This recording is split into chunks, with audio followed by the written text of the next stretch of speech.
Assalamualaikum warahmatullahi wabarakatuh. Apa kabar teman-teman? Pada kesempatan kali ini kita akan melanjutkan pembahasan atau latihan soal tentang sejarah P3K sejarah, yang mana ini berdasarkan FR yang ada. Sekarang kita sudah berada di part 7. Jadi teman-teman yang baru lihat video ini, baru bergabung di sini, jangan lupa subscribe, like dan share, dan tonton juga video mulai part 1 sampai part 6 biar tuntas ya teman-teman. Seperti biasa saya akan baca soalnya. Setelah itu kita akan jawab. Saya kasih waktu sekitar 5 detik kurang lebih. Kemudian teman-teman jawab dan kita jawab bersama setelah itu ya. Baik, kita langsung masuk ke kisi-kisi dan soal yang pertama. Kompetensi profesional, capaian pembelajaran, menguasai kompetensi materi sejarah untuk pembelajaran. Indikator esensial, mengevaluasi peran bangsa Indonesia dalam perdamaian dunia melalui KAA. Perhatikan data berikut. 1. Ikut serta menjadi anggota PBB. 2. Menjadi pemrakarsa gerakan non-blok. 3. Menjadi tuan rumah penyelenggaraan KAA. 4. Membantu korban kemanusiaan di Rohingya. 5. Menjadi tuan rumah penyelenggaraan KTT APEC. Berdasarkan data-data di atas, yang merupakan peran aktif Indonesia dalam meredakan perang dingin adalah A. 1, 2, dan 3, B. 1, 2, dan 4, C. 2, 3, dan 4, D. 2, 4, dan 5, E. 3, 4, dan 5.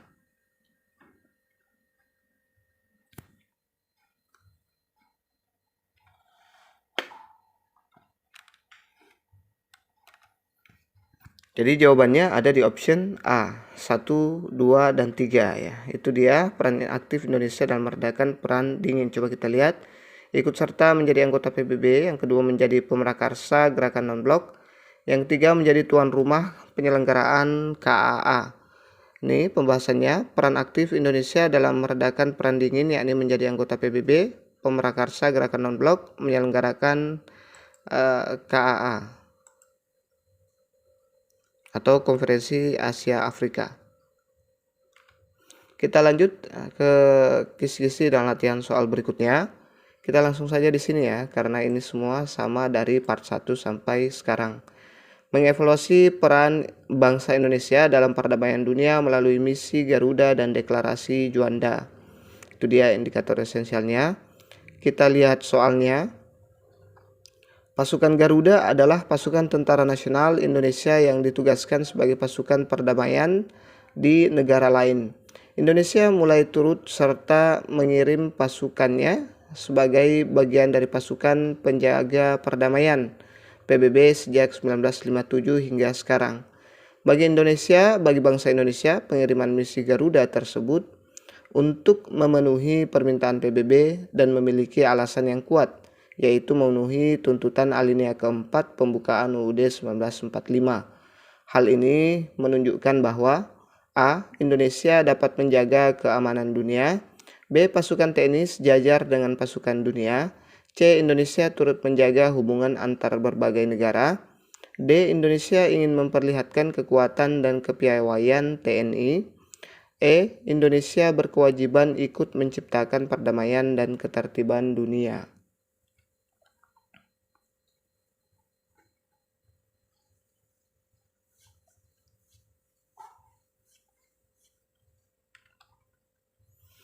Jadi jawabannya ada di option E, yaitu Indonesia berkewajiban ikut menciptakan perdamaian dan ketertiban dunia.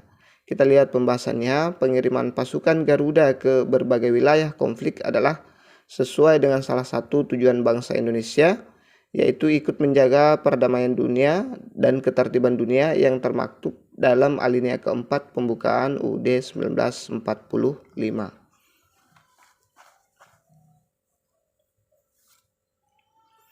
Kita lanjut ke soal berikutnya. Indikator esensial, mengevaluasi peran bangsa Indonesia dalam perdamaian dunia melalui gerakan non-blok dan ASEAN.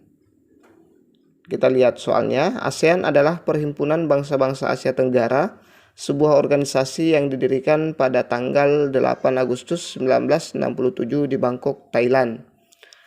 Peran Indonesia dalam ASEAN pasca reformasi di bidang politik adalah A. Memacu percepatan pertumbuhan ekonomi, kemajuan sosial, budaya, perdamaian, dan stabilitas regional. B. Mendirikan 3 pilar tata kelola keamanan ASEAN, Komunitas Ekonomi ASEAN, dan Komunitas Sosial Budaya ASEAN. C. Berada di garda terdepan dalam penghormatan serta penegakan hak-hak asasi manusia atau HAM.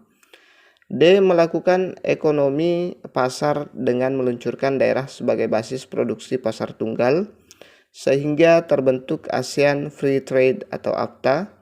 E. Memberikan bantuan dalam bentuk sarana pelatihan dan penelitian dalam bidang-bidang pendidikan, profesi, teknik, dan administrasi.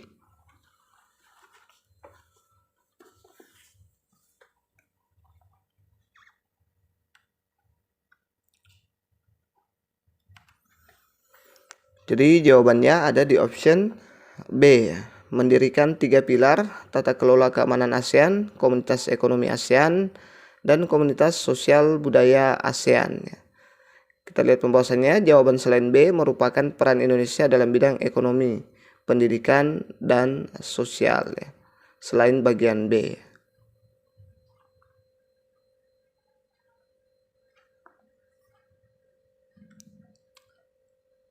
Kita lanjut ke soal berikutnya.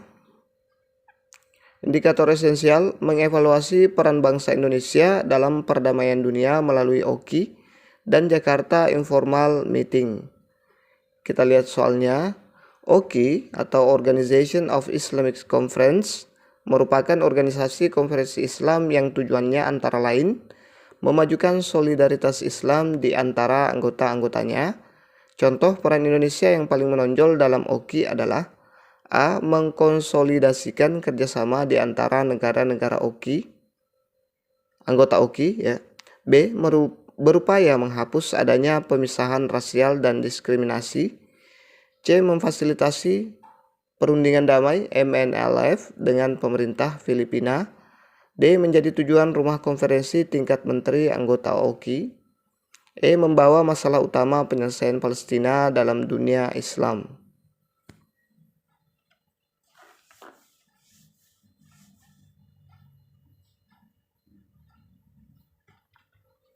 Jadi jawabannya ada di option C, yaitu memfasilitasi perundingan damai MNLF dengan pemerintah Filipina. Contoh peran Indonesia yang paling menonjol dalam OKI. Kita lihat pembahasannya. Beberapa peran aktif Indonesia di OKI yang menonjol adalah ketika pada tahun 1993 Indonesia menerima mandat sebagai Ketua Komite of Six yang bertugas memfasilitasi perundingan damai antara Moro National Liberation Front atau MNLF dengan pemerintah Filipina. Kemudian pada tahun 1996 Indonesia menjadi tuan rumah konferensi tingkat menteri atau KTM OKI ke-24 di Jakarta.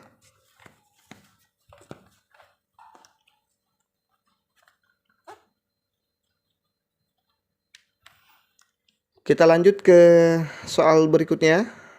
Indikator esensial mengevaluasi kehidupan bangsa Indonesia dalam mengembangkan ilmu pengetahuan dan teknologi pada masa Orde Lama. Kita lihat soalnya. Salah satu dampak penerapan iptek dalam bidang teknologi komunikasi adalah A. Meningkatnya kesejahteraan di negara-negara berkembang. B. Efisiensi jarak waktu tempuh dari satu tempat ke tempat lain. C. Informasi di seluruh belahan dunia bisa diterima dengan cepat. D. Meningkatnya kesadaran untuk memiliki pendidikan yang tinggi. E. Peningkatan produksi pertanian dengan bantuan alat-alat modern.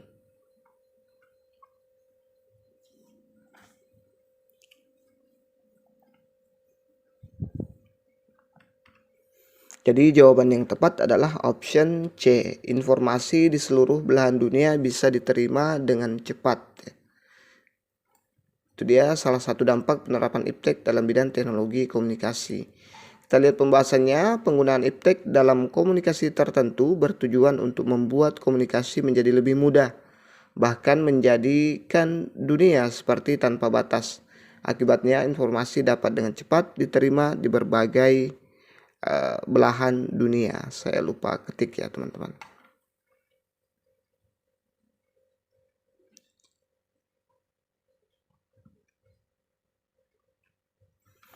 Kita lanjut ke soal berikutnya, indikator esensial. Mengevaluasi kemampuan bangsa Indonesia dalam mengembangkan ilmu pengetahuan dan teknologi pada masa Orde Baru. Kita lihat soalnya.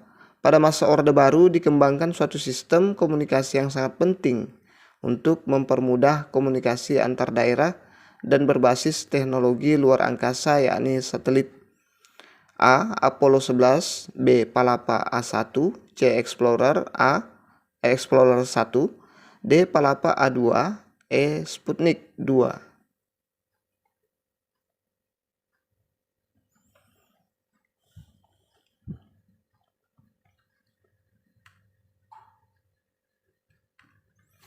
Jadi jawabannya adalah option B, Palapa A1.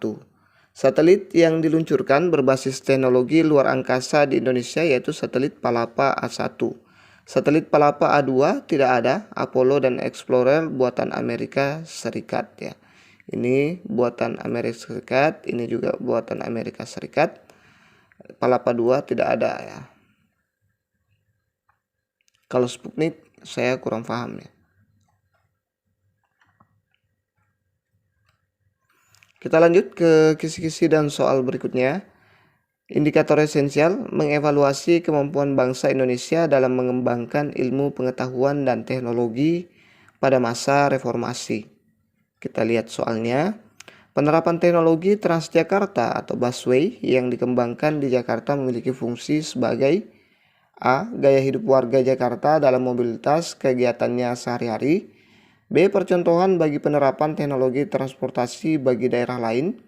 C. Solusi transportasi massal yang efisien dalam waktu dan jarak tempuh.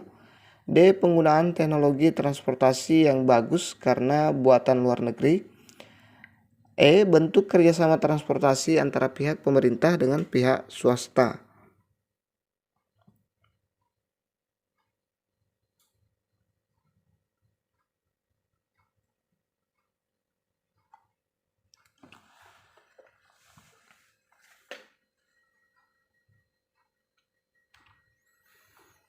Jadi jawabannya adalah option C, solusi transportasi massal yang efisien dalam waktu dan jarak tempuh.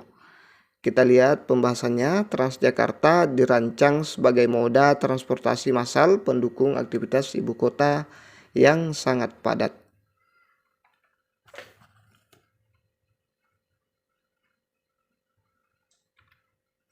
Oke, itu saja dulu yang sempat kita share. Mudah-mudahan dari part 1 sampai part 7 itu bisa membantu mendongkrak nilai teman-teman nanti, meluluskan teman-teman, mencapai apa yang dicita-citakan. Terima kasih sudah menonton. Assalamualaikum warahmatullahi wabarakatuh. Insya Allah kita akan bikin nanti throughout-nya kalau memang banyak yang minta ya.